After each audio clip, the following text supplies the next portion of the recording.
cherchez une école de référence pour une double formation universitaire et professionnelle de qualité? Voici l'opportunité à ne pas rater. L'École supérieure d'administration, d'économie, de journalisme et des métiers de l'audiovisuel ESAE vous offre des programmes d'enseignement en licence et en master orientés vers l'emploi qui font d'elle une référence à travers les filières de l'administration générale et territoriale, l'administration du travail et de la sécurité sociale, droit, diplomatie et relations internationales, administration hospitalière, universitaire et intendance, journalisme et métiers de l'audiovisuel et toutes les filières des sciences de gestion. Une seule adresse, www.esae.bj.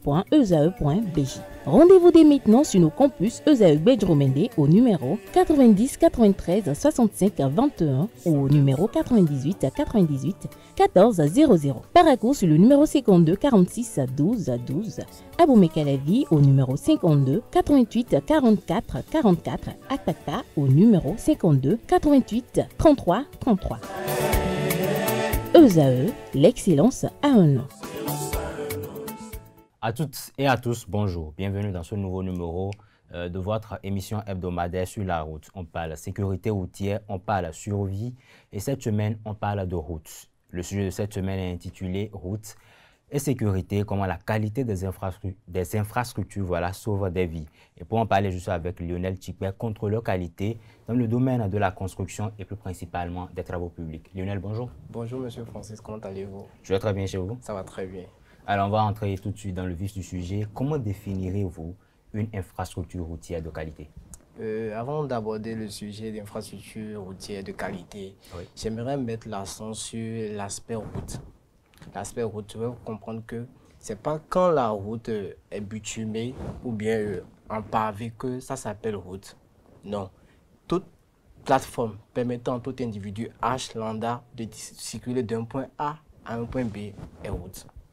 Il faut d'abord comprendre ça. Ce n'est pas forcément quand c'est un bitume mais en pavage que c'est une route. Maintenant, quand on rentre maintenant dans le vif du sujet, infrastructure routière, je vais parler des voies qu'on a l'habitude de faire en bitume ou bien en pavage. D'accord. Mais comment est-ce qu'on peut savoir qu'une infrastructure routière est de qualité? Qu'est-ce qui justifie la qualité ici? Et la qualité, ça se constate d'abord par les citoyens. Lorsqu'ils sont sur cette route déjà effectuée par des missions, par des entreprises de la place, ils circulent, il y a le confort. Tu te sens à l'aise quand tu constates qu'il y a une adhérence entre ton véhicule et la plateforme de la chaussée. Donc, il y a plusieurs aspects aussi techniques qui rendent en compte dans le volet qualité de cette infrastructure par le côté de la topographie qui permet non seulement d'assurer une plateforme routière de qualité et aussi de la côté de la géotechnique qui prend en compte en réalité la durabilité de cette chaussée qui est devant nous. D'accord. Mais dites-nous, quels sont les composants essentiels d'une route sécurisée? Comment est-ce qu'on peut construire une route qui est sécurisée,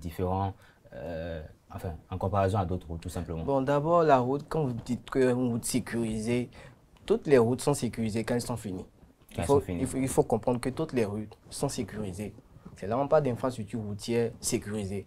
Mais toute route lambda qui n'est pas en bitume ou en pavage n'est pas sécurisée parce que là, il n'y a pas le volet signalisation. Mais quand c'est fini, c'est complètement fini, c'est livré, là, je pense que la route, elle est en sécurité, en toute sécurité de circulation. Maintenant, quand on va parler maintenant de la sécurité, de la durabilité, de la qualité, ça rend compte de volets et aspects topographiques pour parler des côtes. Parce que l'eau, là, quand on fait l'étude, l'eau doit descendre, l'eau doit circuler de telle manière. Est-ce qu'il faut mettre de caniveau, de quelle section? Ça, c'est des études qui se font au laboratoire de la mission de contrôle pour définir ces genres de trucs. Maintenant, quand on rentre dans le volet géotechnique, là, on parle des couches. Il y a plusieurs couches de fondation, de base, de liaison et de roulement. Et ces couches sont définies en fonction des besoins de la population, en fonction de la plateforme qu'on a. Est-ce que c'est une zone inondée? Oui. Si c'est le cas, qu'est-ce qu'il faut faire? Donc, toutes les couches ne sont pas présentes sur les routes, mais ça devient nécessaire quand l'étude nous demande de mettre en place ce type de couches. D'accord, la qualité, oui, mais à quel moment peut-on dire qu'une route devient dangereuse? Dangereuse quand peut-être ça a été déjà fait il y a des années et on constate que des années après, 10 ans après, 5 ans après, il y a des lignes de pôle.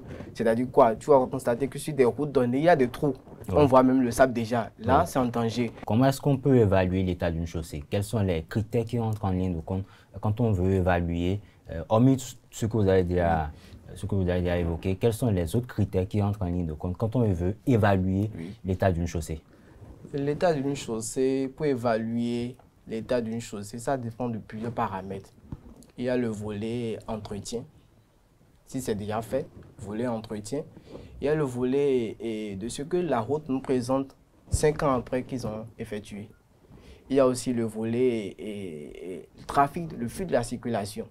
Donc, si tous ces paramètres étant donnés préalablement étudiés au laboratoire, définis, et ça rend compte qu'à chaque fois qu'on circule sur cette route, ça donne encore le confort aux citoyens, c'est pas dégradé. On peut encore alors estimer maintenant que cette route elle est de qualité. Donc il n'y a pas seulement le volet topo et géotechnique qui définissent la qualité d'une route.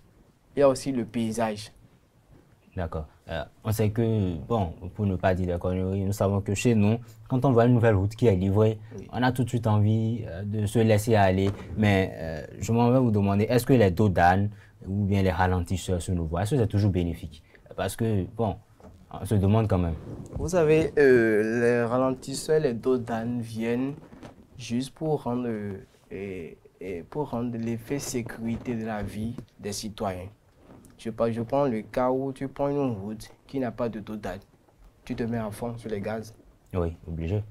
Mais quand tu prends une route qui a les dos d'âne, tu ralentis parce que tu sais qu'il y a une dos d'âne. Parce que ça met d'abord en état et pas en état.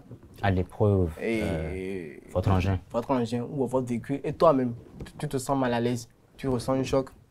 Là, ça te met en danger. Mais c'est parce que ici au Bénin, nous n'avons pas l'attention des citoyens élevée. C'est-à-dire quoi? Pour les gestes barrières, les gestes de signalisation. Parce que quand tu es sur une route, il y a beaucoup de choses. Tu vois, des fois, on fait des chiffres de 30, on en sait. C'est-à-dire que si cette route, tu peux aller jusqu'à 30, plus que 30. 30 km/h. 30 km par heure. Mais sur des routes, tu vas voir que les 30 sont encadrés par des carrés ou bien des cercles. C'est-à-dire que tu ne dois pas dépasser cette distance-là. Donc, si la population n'est pas encore en mesure, n'est pas encore adaptée à cette réalité, il faut trouver autre moyen pour pouvoir nuire à des cas d'accident, des cas d'insécurité dans la vie. C'est pourquoi la présence des dos d'âne est consomme. D'accord. Les routes rurales sont-elles plus sécurisées que les routes urbaines? En milieu rural, est-ce que les routes sont plus sécurisées ou bien est-ce que c'est plus sûr? Entre les deux cas, lequel est vraiment mieux? Bon, il n'y a pas vraiment de préférence. Je vais juste dire que ça dépend de l'étude en fait. Tout dépend de l'étude, tout dépend de l'idée dans laquelle on est resté pour pouvoir améliorer le projet. Donc, c'est des trucs qu'on constate et on dit, bon, il faut préférer ça, ça ou ça. Donc, dans tous les cas, je pense que des deux côtés, la sécurité y est. Il suffit juste de respecter les codes de la route, non seulement ça, et de respecter aussi les panneaux de signalisation sur la route. C'est très important. D'accord. Toujours concernant route en milieu rural et milieu urbain, dites-nous, est-ce qu'il y a des spécificités de route données qui sont adaptées à chaque milieu ou bien tant que c'est juste la voie, il suffit juste de construire? Quelles sont les routes qui sont beaucoup plus adaptées en milieu rural et quels sont les types qui sont beaucoup plus adaptés pour les milieux urbains? D'abord, là, je vais d'abord comprendre ce que vous mettez dans milieu urbain et milieu rural. Bon, disons un exemple tout simplement, milieu rural, disons, bon, dans un village par exemple, et milieu urbain, peut-être un exemple de la ville comme Cotonou, un truc comme ça. D'accord, on est dans le même et dans le même contexte alors. Oui. Là maintenant, reposez-moi s'il vous plaît votre question là pour que je puisse vous répondre clairement. D'accord, je demandais quels sont les types de routes qui sont beaucoup plus adaptés par rapport à chaque milieu. Bon, vous avez dit maintenant, ce qu'on va construire dans Cotonou ici ne sera pas la même chose que ce qu'on va construire à Bani-Kouara. Oui. Vous êtes d'accord avec moi? Peut-être maintenant à Bani-Kouara, il y a l'aspect de la zone d'abord. Il faut regarder. Donc, je pense que personnellement, il n'y a pas vraiment de différence, mais juste qu'on donne un nom à cela en fonction des études. Il faut juste comprendre qu'à Cotonou, ici, il y a déjà des routes qui ont été déjà établies, élaborées, préécrites. On a déjà ça. Mais quel est l'état? C'est qui nous amène à dire, si l'État est telle chose, il faut faire telle chose. Et si l'État est telle chose, il faut faire telle chose. Donc, c'est comme ça. Mais en milieu de l'autre côté, il n'y a rien qui a été préalablement fait. Donc, il faut aussi faire des études en fonction de ce sens-là, en fait. D'accord, je sais que vous l'avez évoqué, mais est-ce que le climat de l'endroit dont on parle, est-ce que ça influe sur la durabilité de la route? Oui. Mais dites-nous en plus, comment est-ce que ça peut avoir un impact là-dessus? Le climat agit sur la durabilité de la chaussée et dans la mesure où quand vous construisez une route, par exemple maintenant à Cotonou, ça prend en compte des normes données. Parce que la route elle-même, en saison pluvieuse, ce n'est pas la même chose. D'accord. Parce que maintenant, s'il faut que les citoyens circulent bien avec leur véhicule ou bien leur moto, il faudrait que la plateforme, la couche de roulement, c'est-à-dire le bitume ou le pavage, soit en adhérence avec leur moyen de déplacement. Je ne sais pas si vous me comprenez. Ouais. Donc, si ce n'est pas en adhérence, ça apporte à glisser. Et quand la personne est glissée, il y a un accident. Ouais. Donc, il faut tenir compte forcément du climat et de la zone avant d'établir une étude sur la chaussée ou bien telle chose, on va faire ci, telle chose, on va faire ci. C'est là que je disais préalablement que toutes les couches ne sont pas présentes sur une route. Parce que ça, c'est on n'a pas toutes les couches là. Non, ça dépend de l'étude en fait. D'accord, mais est-ce que ça veut dire que quand on veut construire une route pour que ce soit sécurisé, est-ce que ça veut dire qu'il faut forcément construire la route en saison de pluie pour éviter des routes glissantes ou bien on peut... Non, mais quand je dis que en saison pluvieuse, lorsque vous faites la conception de la route, il faut tenir compte de ça en faisant votre dimensionnement, en faisant vos études au laboratoire. D'accord. Donc, c'est prise en compte de l'aspect volet pluvieux ou bien en termes de soleil, est tenu compte lorsqu'on fait le dimensionnement ou bien, comment dirais-je, l'étude de la route. D'accord. Est-ce que les véhicules lourds peuvent impacter la chaussée? Le fait qu'il y ait beaucoup de véhicules lourds qui circulent sur une route, est-ce que ça peut avoir un impact également sur la durabilité de la route? Oui, ça peut avoir un impact parce que c'est comme si on vous met là, on vous met 4 sacs de riz de 50 kg sur vous. D'accord. Tant que je suis pas si vous n'êtes pas en mesure, si vous n'êtes pas en mesure de supporter, à un moment donné, vous allez lâcher. Oui. Donc c'est la même chose. C'est pourquoi vous allez voir sur certaines routes, on spécialise que ce côté, c'est pour les gens de moto. Ce côté, c'est pour les cyclistes. Ce côté, c'est pour les véhicules. Donc il faut vraiment que la population aussi arrive à maintenir ces aspects-là. C'est très important. Parce que quand on veut le dimensionnement, on dit que ce côté, ça veut prendre le passage des camions, des véhicules lourds, je suppose. Donc on dimensionne en fonction de ça. Donc si autrefois, les camions se retrouvent au niveau des piétons, vous voyez que ça met en état la chaussée. Et ça apporte un coup sur la durabilité de la chaussée. Donc, en un mot, je peux dire que les véhicules poids lourds ont un impact sur la chaussée. D'accord. À quel moment est-ce qu'il faut refaire la voie et à quel moment est-ce qu'il faut carrément la reconstruire? Vous savez, quand on parle de reprendre la route, c'est d'abord l'étude au préalable. Est-ce qu'ils ont fait une bonne étude? Si l'étude est bonne, est-ce que l'entreprise exécutante a exécuté ce qu'il faut faire? On a parlé de type de revêtement, mais est-ce qu'il y a un lien entre la chaussée glissante et le type de revêtement? Bon, la chaussée glissante, il n'y a pas vraiment un lien. Je dirais qu'il n'y a pas vraiment un lien parce que ce soit au niveau du pavage, généralement au Bénin, on a deux types, pavé et bitume. Comment on a appelé asphaltage, qu'on est en train de faire ces projets-là. Mais il n'y a pas vraiment un lien entre l'effet glissant et l'effet d'adhérence entre la chaussée et ceux qui circulent. L'effet glissant naît quand on est en saison pluvieuse. C'est là il ne faut pas vraiment courir. C'est tout ce que je vais dire. Il n'y a pas vraiment un lien entre l'adhérence et l'aspect glissant de la chaussée. Mais tout compte fait, si tu respectes les normes de la route, quand tu circules en mode pluvieux, tu seras toujours en adhérence avec la chaussée quand tu respectes les codes de la ligne, de la route. Il y a quelque chose qui a attiré mon attention, les nids de poules. Oui. Comment est-ce qu'on peut prévenir ces nids de poules-là?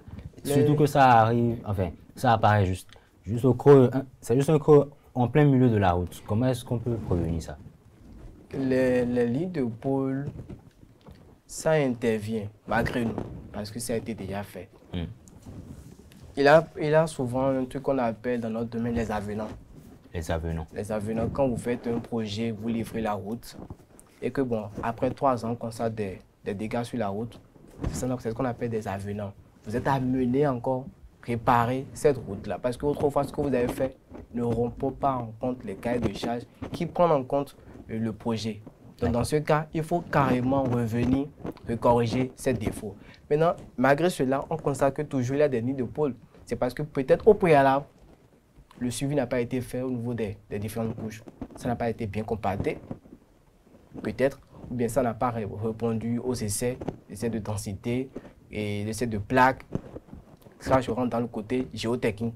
Il y a beaucoup d'essais pour vérifier la portance, la capacité de portance du sol support, de la couche en fait. On veut faire telle chose, est-ce que ça peut répondre? Oui. Ou bien l'élément, la couche de roulement n'a pas été bien étudiée, ça n'a pas été bien fait. Donc ça peut prendre ces aspects de ligne de pôle sur la route qu'on constate régulièrement. D'accord.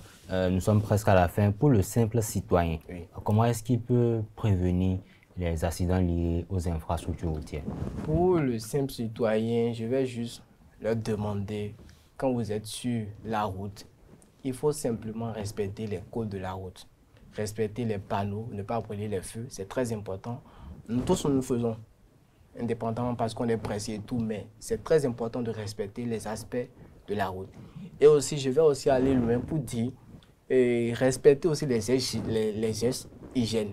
Parce que jeter des trucs sur la route, ça porte entrave l'entretien de la route. Et quand pas d'entretien, quand ce n'est pas bien entretenu, ça rend dans des deux côtés, des faces de la population humaine.